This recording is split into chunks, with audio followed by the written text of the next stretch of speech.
Robin Sanders is chief executive of FEEDS, which focuses on democracy, human rights, and development issues. She's also been the U.S. ambassador to Nigeria and ECOWAS and joins us by Skype from Washington, D.C. Thank you very much, Ambassador. We appreciate it. So when last we spoke, the deadline had come and gone for Yahya Jammeh to step down. Now there is a new deadline. It seems the approach is a firm one, but still showing patience. Do you think this is the right approach? Yes, the last thing that West Africa needs is another conflict. 2 days ago, we saw what happened again in Mali. We've got challenges in northern Nigeria. So we need some stability in the region, and certainly another conflict in West Africa is not what anybody wants. So, diplomacy is a long road, and it always is, and it always has been.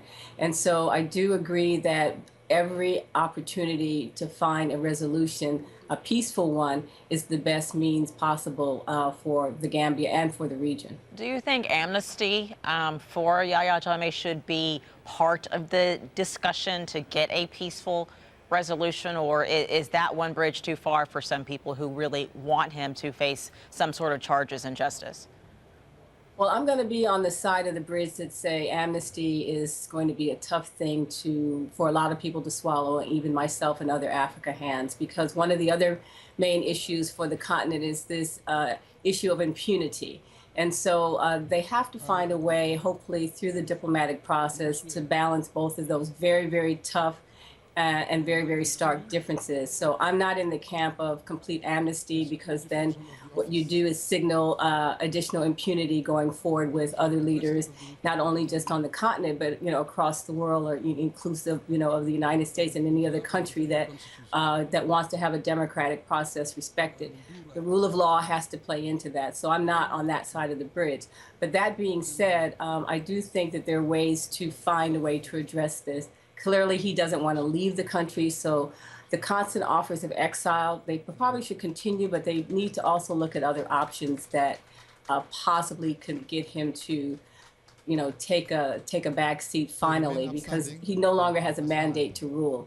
And the most important thing is for whatever military that's supporting him to finally stand down and accept their new commander-in-chief, which is President Barrow, from this day forward. What does President, assuming, let's just project forward and assume that this transition happens and Adama Barrow does eventually get to officially take office, what does he have ahead of him after what he's been through to try to even claim the office? What does that say about where the country is and what they want from him?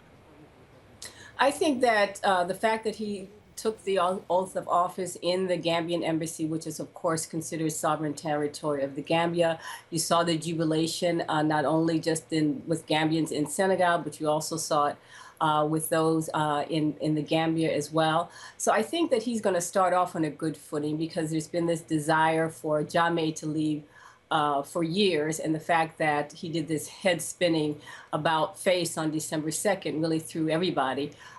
Because I think the Gambians want to see a new page turned over for their country. So I think he's going to start off on a good footing. He will have to live up to some of his campaign promises in terms of the economy, in terms of jobs for youth, just like many other countries in the region and around the world have to do. But I think in terms of support, I think he has the support clearly by the election, and he has the support clearly by the jubilation that we're surrounding his swearing in today. All right, Ambassador Robin Sanders, thank you so much. We'll continue to follow this over the next few hours. Thank you. Thank you.